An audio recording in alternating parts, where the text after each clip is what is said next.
All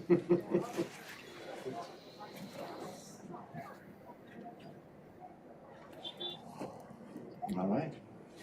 Well, good morning, good evening, wherever you are in the world. Welcome.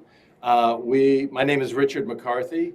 I am a board member of Slow Food International and also the provisional president of the World Farmers Market Coalition. And we are here in the digital portal in Torino to connect to the marvelous markets of the world. And before we go around, maybe we first describe who is here in the portal with us, because we're so excited to be in Tanzania while we are here in Italy. So, Christy Daniel? So I'm Christy Daniel. I'm the director of the Livable Cities program for a Canadian charity called HealthBridge. And we work with partners in low and middle income countries, and markets is one of the issue areas that we work on. And I am very, very lucky to be working with Boni, who I think you're seeing on screen right now. And we'll be going to him shortly. Yes, my name is Stefano Msuya from Tanzania, and garden coordinator for Slow Food Kilimanjaro Convivium, and also coordinating person for the Mangulwa Earth Market in Rombo district. I'm happy to be here. Welcome. Yes. Hello, my name is Romina De Angelis. I am originally Italian, but I live in the UK, and I am a qualitative research specialist for Stats for Sustainable Development. And with my colleague Joe, we are working on a research project with Slow Food International on earth markets as well. So my name is Joe. I'm a recent graduate, and I'm working for Statistics for Sustainable Development. And as Romina said, we are writing a report on earth markets in Kenya and Uganda for Slow Food International. This is fantastic. And before we turn to you, Boni, I'll just set us up. We are particularly interested in the role of public markets, which are a predictable assembly of competing independent vendors who sell the fruits of their labor directly in public spaces. And these provide enormous benefits to the farmer, the consumer, and as a public space, a safe public space that brings life to city centers, village centers. This is why we're so excited about to see this extraordinary revival of markets as a useful political, but sort of soft political tool, a public health tool, and one that helps us to rebuild that social contract between town and country. And in particular, farmers markets are so interesting, earth markets being a great example of a managed, mission-driven market. We find that these chaotic, beautiful, colorful places are often overlooked because they seem so accidental and informal. And Boni, we hope that as you introduce yourself, you can take us through one of these chaotic, accidental, beautiful markets, and we can begin to explore what are the opportunities and what works with them. So maybe, would you want to introduce Boni, or? Yes, I'll introduce Boni. So this is Boni. Boni is the project officer for an organization called Advocates for Public Space. And he has done some amazing work mapping markets in both Kampala as well as 7 brand new cities in Uganda. And Boni, why don't you take it away and start to maybe show us your market a little bit, and then as you're walking through, maybe I'll ask you some questions as well, if that's okay. All right. No. So No, we don't need the Uganda yet. Sorry. this is my picture, though. Oh, Wait, sorry. but he can show. Oh, is he going to show us the video? No, so Trying to please turn introduce. on Yeah. my front. So Boni, my rear bring it camera. on.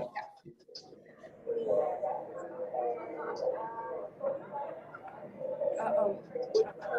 You're a bit frozen, Boni. Maybe you can turn off your video You and see turn it me? back on for us? No, not yet. You're a bit frozen. Can you turn your video off and then turn it back on?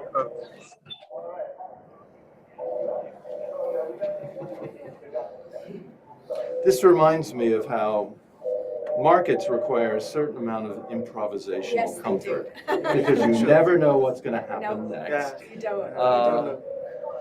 Boni, are you there?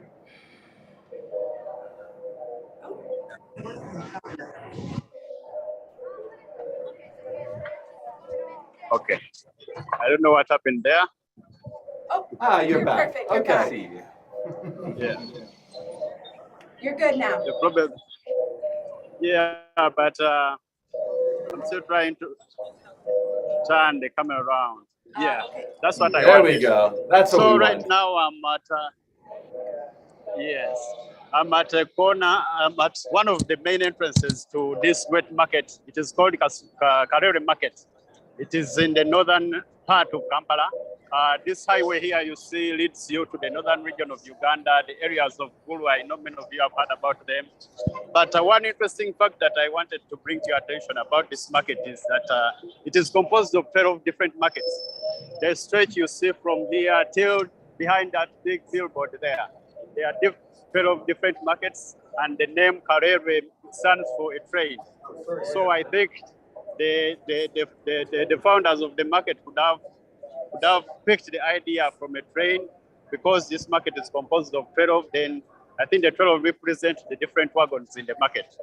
So as we move along, entering into the main entrance, we get to see what is going on. This is how the activity is, the different stores. You could, I don't know if you do notice that these guys here, the walkway is quite wide nowadays. This is one of the benefits they got out of COVID-19.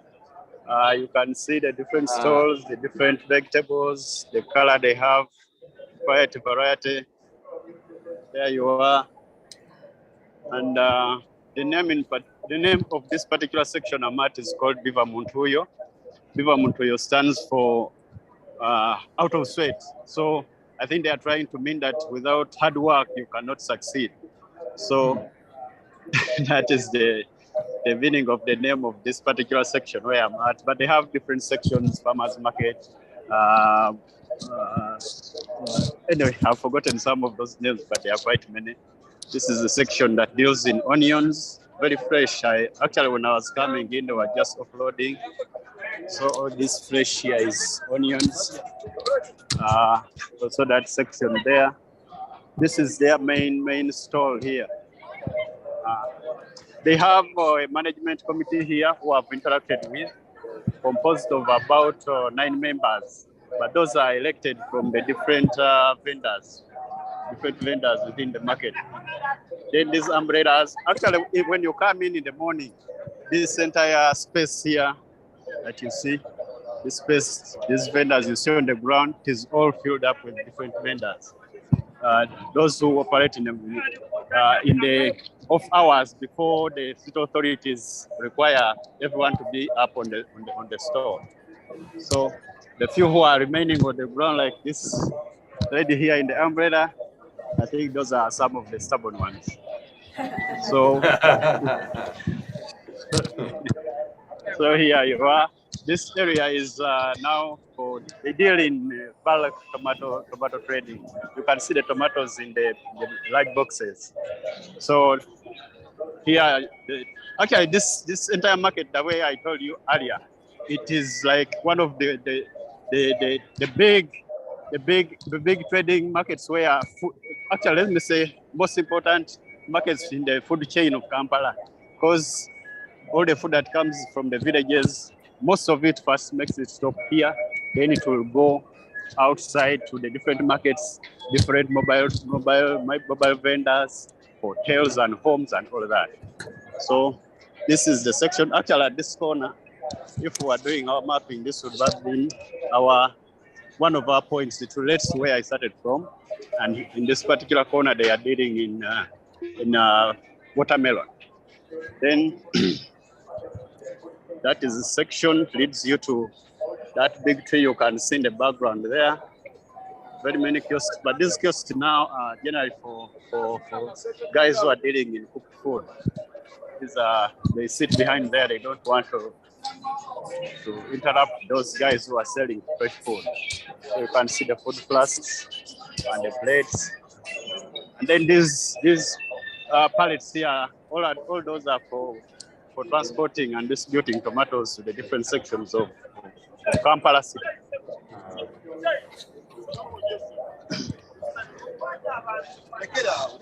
Bonnie. Dale chairman, come on. Hello? eritukwata ebifaananyi nga tetukukkiriza chairman kubeno tulina chairman mulala Don't like the camera. sooka oyimirire muzeeyi otuwulire waki ojjanga n'otukwata wane ebifaananyi tuli bantu bakulu sooka otuwulire waliwo olukuŋŋaano laba bakama bange beninawo ate bakama abo fetulimanyi fe tuli bantu etteeka lya ssimu eyo limanyi okkirizibwa okukwata abantu ebifaananyi nga tebakkiriza chairman oli ali bisangulemu kati sinawe bijja kirirayo etteeka lya ssimu olimanyi Okay, excuse me, let me Bonnie, pass you it to need to this turn the marshal. camera off. You go ahead. Yeah. Yes. Okay, It's I'm okay. sorry. No, it's okay. You go ahead. okukwata abantu ebifaananyi Kati.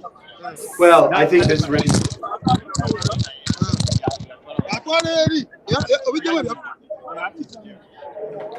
twagala ebyaffe byokutte wano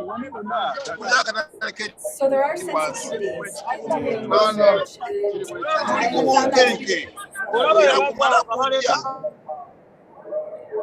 he maybe had to hang up. He may have. Which is okay. I want him to be safe. I've never found that in the Tanzanian markets, but I have found that in Uganda, where people get very upset sometimes. Not usually when somebody more local, but certainly if I was to walk around with With a camera, it's very provocative. It would be problematic. Now, because Bonnie can't, I'll provide some context for Bonnie since he's not great. here. So Bonnie did both a mapping and a quality assessment of the markets in in Kampala. He mapped all of the markets, but then he also did a quality assessment of a sampling. So he didn't do a quality assessment of all 96 or 106, I can't remember exactly the number, but he did a sampling of different markets to understand the quality. And then he also did focus groups. And then he took that research that he did in Kampala, and Uganda in 2020, I believe, created 7 brand new cities. And so we thought that is the perfect time. The opportunity to design, not to get in at the ground level and make sure that markets and public spaces in general are considered as part of the policy environment. So he went to all 7 cities and he did essentially the same exercise. And because you're researchers, one of the techniques that he used to get vendors to feel comfortable with him was that he would buy their goods. So in order to, as he's going around the focus group, he's got maybe the biscuits from this vendor and the fruits from this vendor, and so that way it gave them an opportunity to see that he's also trying to be part of the community. Incentives. And what's fantastic about some of the work that's been done in Kampala and in Uganda in general is that they're actually starting to see policy changes now as a result. So one of the things that we have done in many of our projects across Africa is, in addition to doing the quality assessment, we try and understand who's in the market.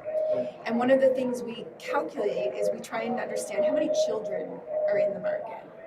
Because a lot of the markets are female-dominated spaces, and women need to bring their young babies and children, preschool children, to the market. And so Bonnie and team, they highlighted that for the government, who is now working on their new national market policy. And so as part of that, the national government has now said, okay, all new markets should have a child care center in it. Because they then acknowledge, oh, all of these children are there, this is something that we should include. So we're starting to see policy outcomes as a result. The mapping has been really important because it also shows where there are not markets. And I have to say, in Kampala, they have very good market coverage when you look at formal, informal, street. When you look at all of them, there's large, small. The breadth of markets in Kampala is actually quite good from a physical perspective. When we go to Arusha, we're back. Bonnie, you okay? Are you okay? I think you're still on mute, Bonnie. Or he's just leaving. Yeah. when we go to Arusha in Tanzania, we'll see that that's actually not the case. And so, but what we were able to demonstrate and what Boney was able to explain to government was all markets have a rule. Yes. So there is often a push to eliminate the informal or street markets, but those provide physical access in neighborhoods that are too small to accommodate a large And market. everyday access. And everyday access. So these markets, and I think this is one of the challenges all over the world, because they look unplanned. Yeah. They may have governance, and what Boney was able to share is that there is governance in the market. Yes. Boney, welcome back. Thank you. I Just hope you're sorted. okay. I hope your friends are all right with you running the market. Yeah. I crossed into another market which I was not authorized to go into. So, so that's the problem. But this time around, I'm requested to work from this point to where we started from. Okay. So now you can help me with the question, then we can begin from there. Okay. This is great. So, Boney, you helped to illustrate some of the concerns, of course, about markets. One of the issues is who do the markets serve? And this market clearly serves the local population to get their everyday provisions. And when tourists come in, whether different region, different class, outsiders, it's a little bit like being a voyeur into people's lives. And I think this is one of the questions that I know your presence walking around is like a voyeur into people's everyday lives.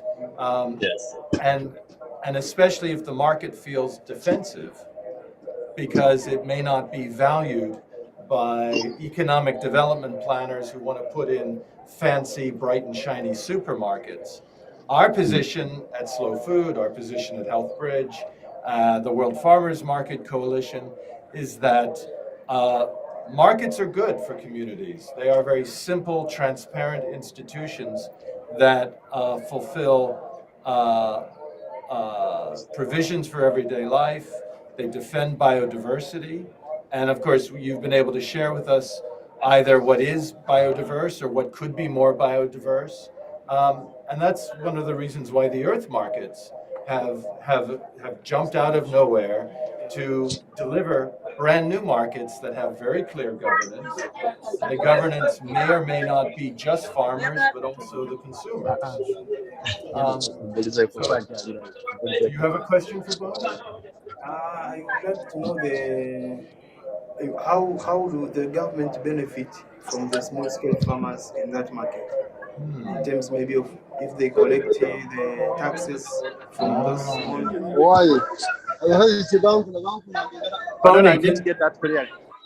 Yes. Do government collect taxes from the farmers inside the market or the sellers? Now these are traders. The only relation they have with the farmer is the middleman. Very few farmers make it to this point, so it is middlemen from here who go and buy the food from the farmers in the villages.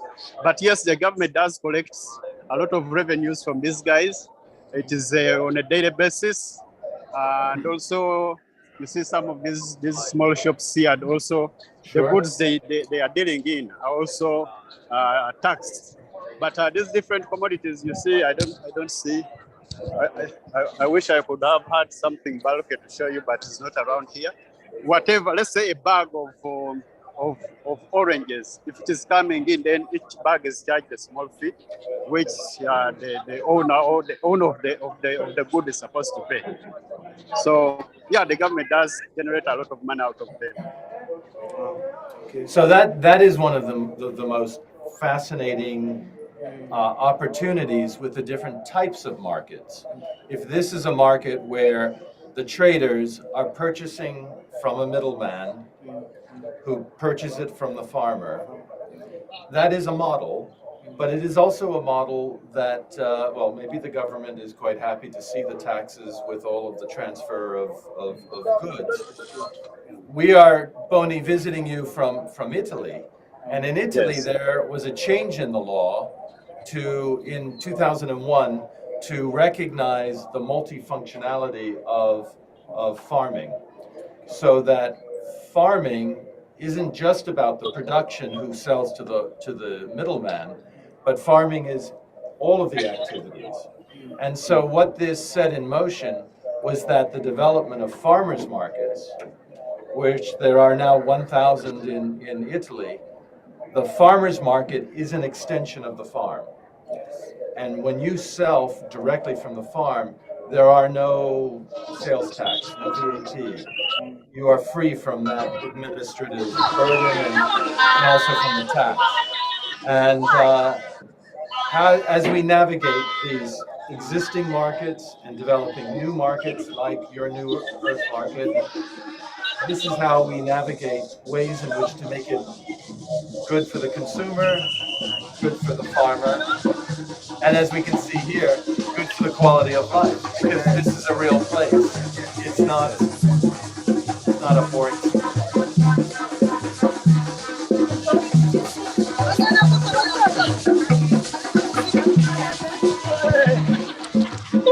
You're not very clear, Christy.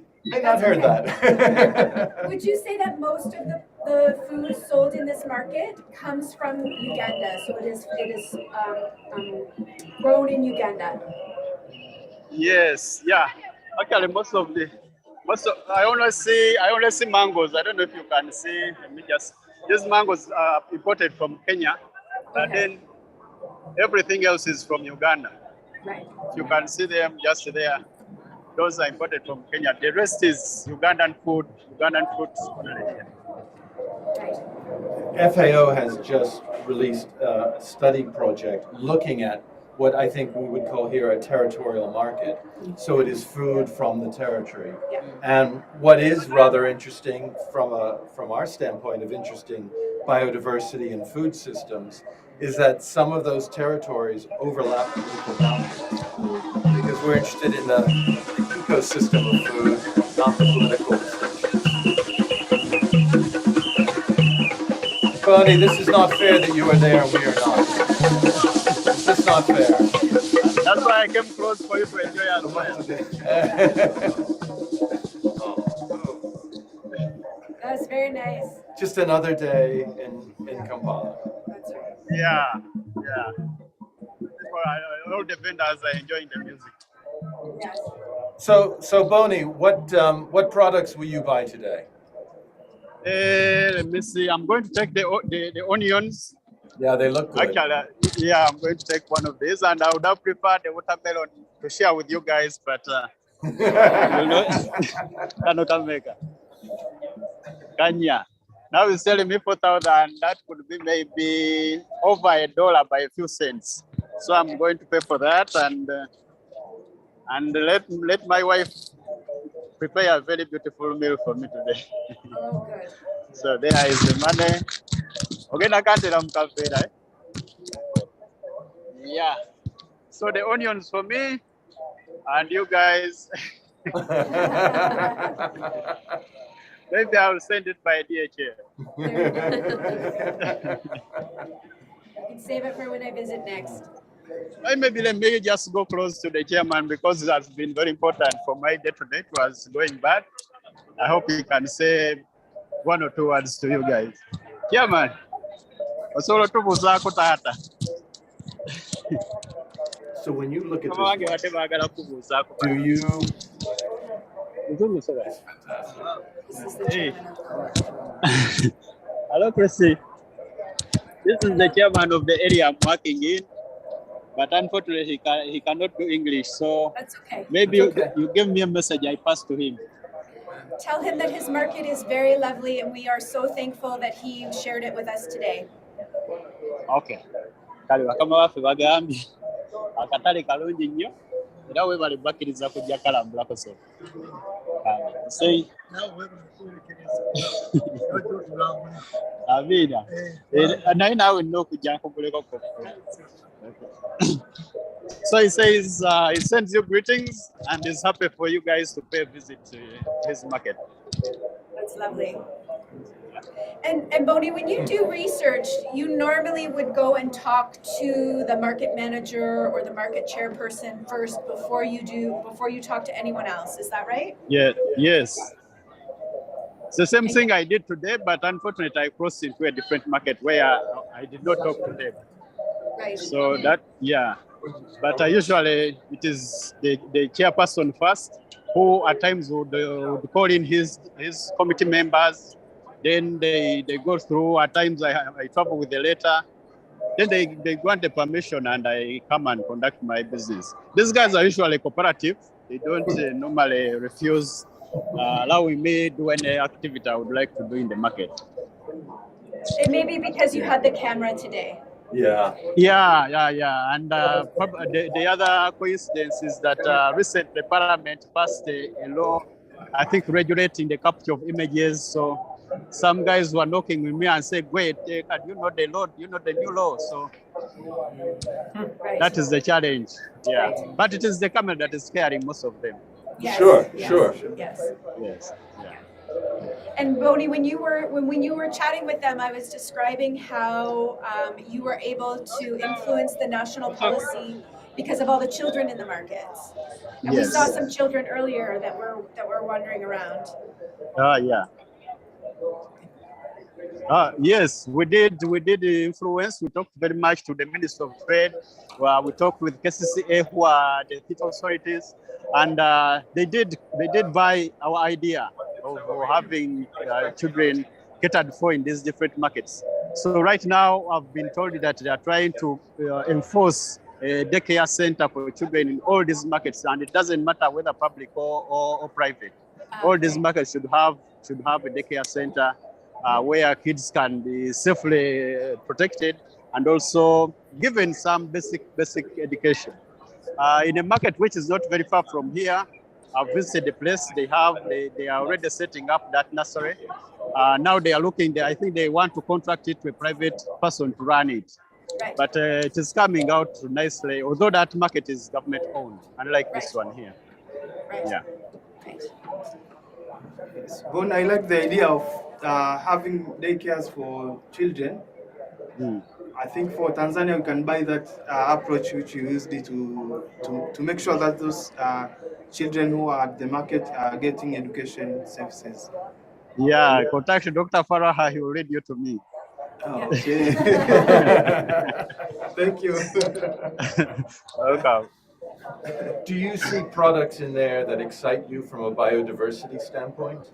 Yes. So tell us, because we may not know what we're looking at. Yeah.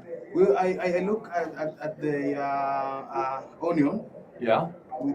They have the green onion, the leaf one. Yeah. Yes, which is very good because most of the for Tanzania we normally not to sell that directly. So it's rare to see the greens on it. Yes. We just sell the Just the other purple one. complete. Yes, the purple one.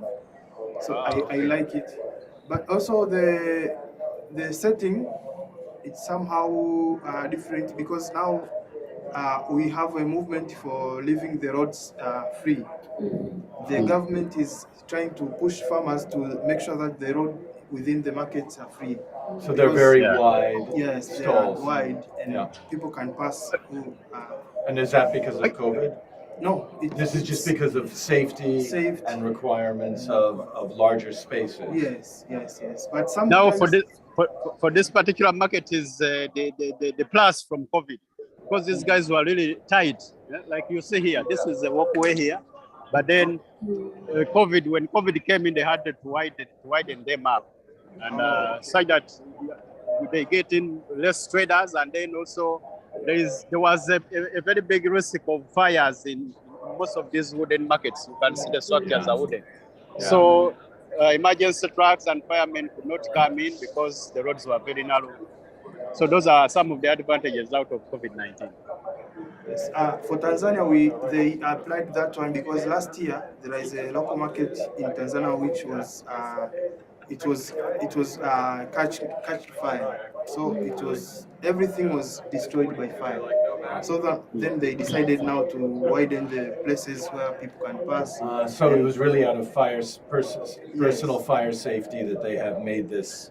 And is that creating chaos for the markets? Yes. Because they have to redesign the space. Yes. All on their own. They don't get help. They just are told this is too narrow. Yes. But the bad thing, women are crying because we were making money from those places. Yeah, so Because it's a real livelihood. Yes, because they had to put things like this at the road and they sell to people. So now they don't have this access. Interesting. Well, and Bonnie was saying earlier that in the mornings, this is full of informal vendors. Okay. And then in the afternoon, or I guess maybe it's late, they move out. There was a couple left over that were stubborn. So I think this is much busier in the morning, right? And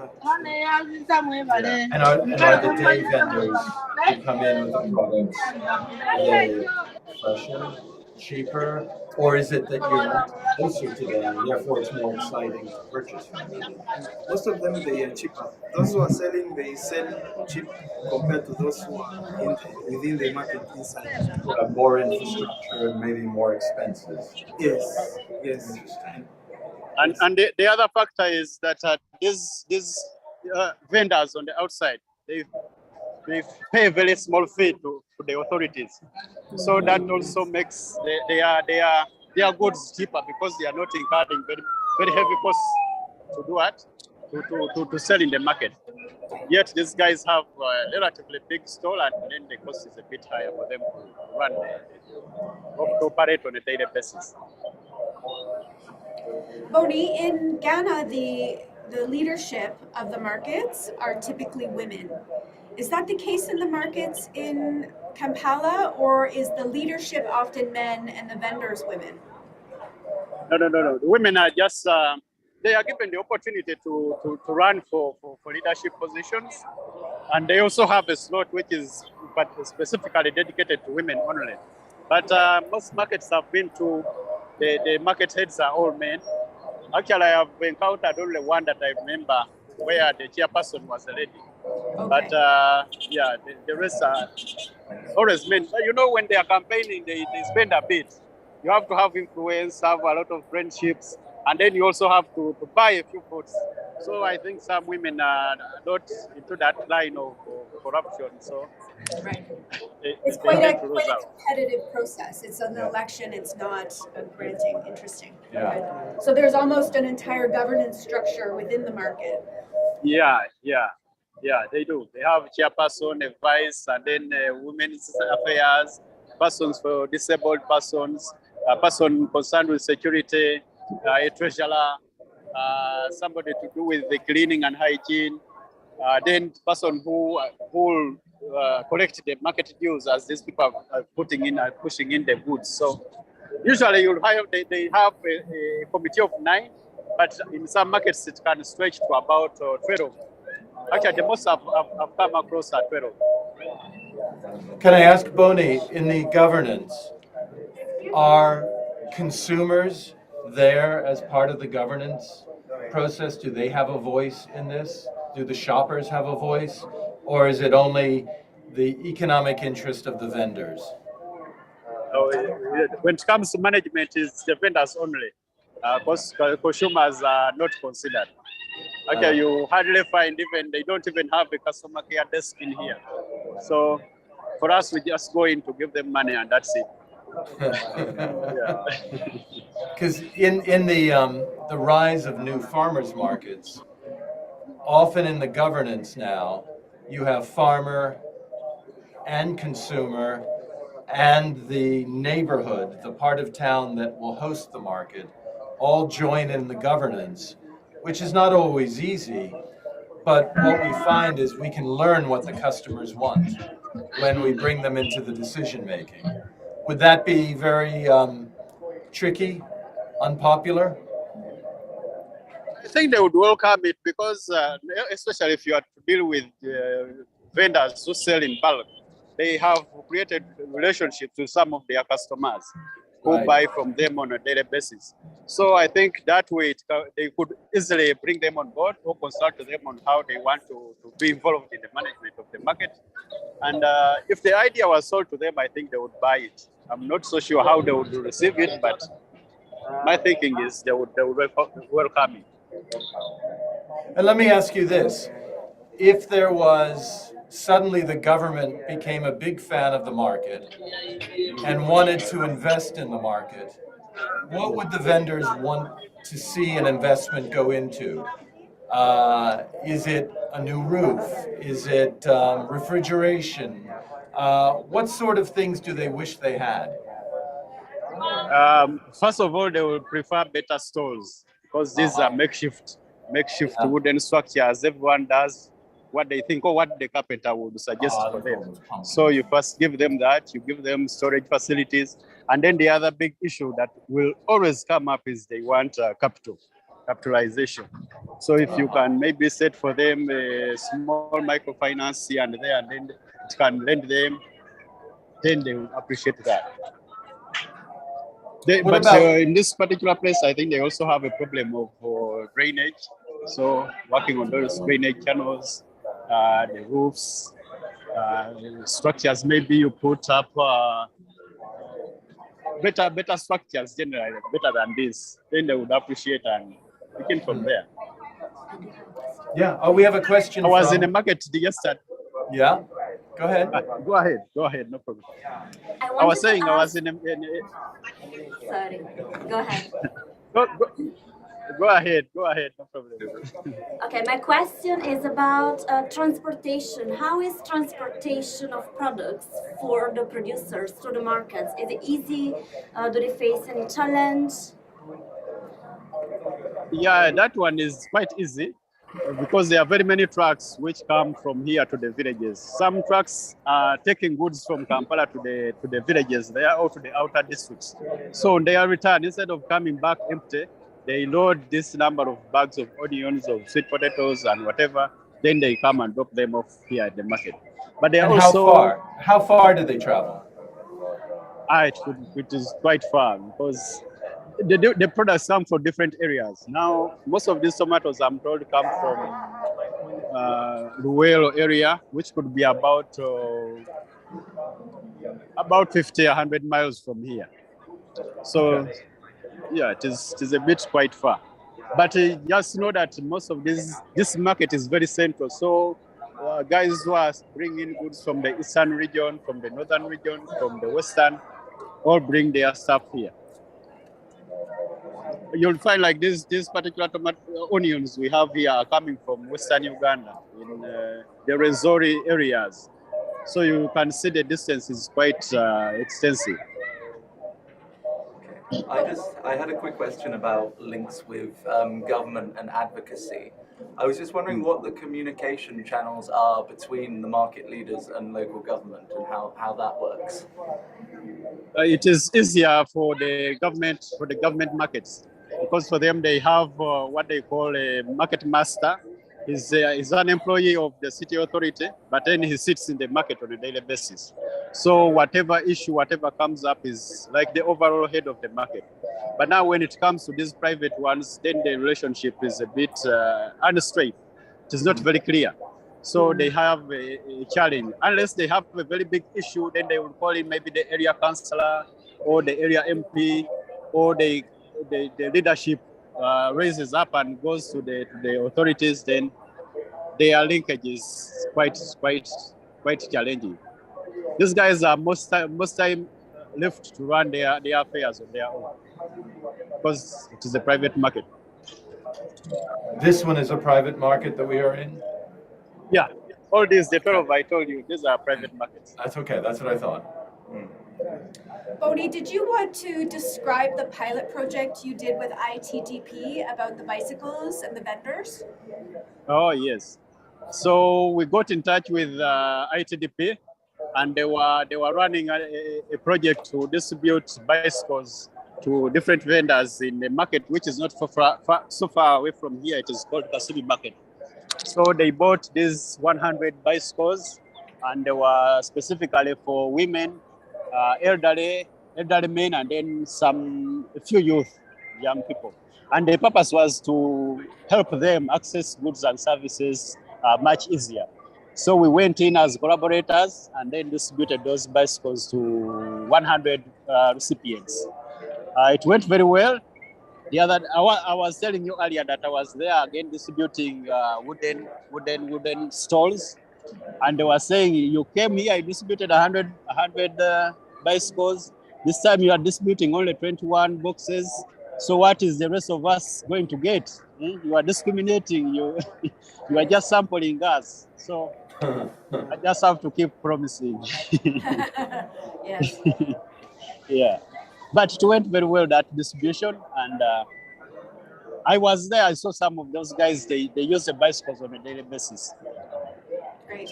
Great. Do you want to describe to Bonnie your market? I think they look like there are some few differences, like I mentioned about the. Can you hear Bonnie? Yes, I can. Okay, great. Yes, about the infrastructure, maybe for roads, but the setup and the available products are the same to Tanzania. And but I would like to know the purchasing habit of the people, of the consumers, because in Tanzania, if you maybe I see tomato which is very lighter, most of them they go for it because they don't. Farmers they didn't follow the instruction of using chemicals to the product. So most of the people they are attracted to attractive bananas, and most of them they are not. They have a lot of chemicals.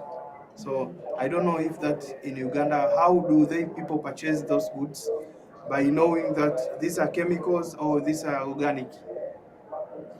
Now here, the chemicals we have are usually applied in the farm. So usually the tomatoes come here. You can see in the boxes. Now you can see these. We have those white spots. So that is the chemical that was applied on them. I am told it is meant to keep them fresh so that they don't go rotten very, very fast. Then, but the rest are generally organic, like those oranges from the tree to here. The rest are okay, even the passion fruit here. So we don't have so much application of chemicals. But then the purchasing power is usually we have our currencies run from about 100 shillings to 50,000. But then people usually buy from between 500 and then you go on like that. Now, like these small bundles of carrot you see here, those could be about 1,000, which is, I don't know how many cents, very small sets in US dollar. So you can buy in those small quantities, especially for the domestic consumers. Then the others, hotels and other traders, those who buy in bulk, but they also at times will buy in bundles. Then other traders in market will buy this entire crate of tomatoes here and then they take it, or a bag of cabbages. So just like that. I don't know if you can see like the other bags there. Yes. Sorry, my camera is not working. Bags of onions. Bonnie, Bonnie, Yes. apparently we have to leave you now. Yes. We are so grateful that you showed us one of Uganda's beautiful markets. We Yes. wish we were there with you. We hope to be visiting and eating our way through markets around the world. We think these are important, ancient institutions that are more relevant today than ever. And for those of you watching, tomorrow morning at the same time, or if it's tomorrow evening your time, at 10:30 Central European time, we will be visiting a market in Lecce in Italy and in Barcelona that will both be farmers markets. And it just goes to show the great variety in the ecosystem of public markets all over the world. And Bonnie, you have given us a first-class tour. Thank you so much. Thank you. Thank you too. Thank you too. You have given me a great opportunity. This is my first time to address the world. So thank you very much. Yeah, we meet in person soon. Yes. Yeah. Thank you so I'm much. looking forward. Yeah, Christy, hope to hear from you soon. So You'll hear from me soon. Thank you. Bye. Thank you. Bye bye. bye-bye. Bye-bye.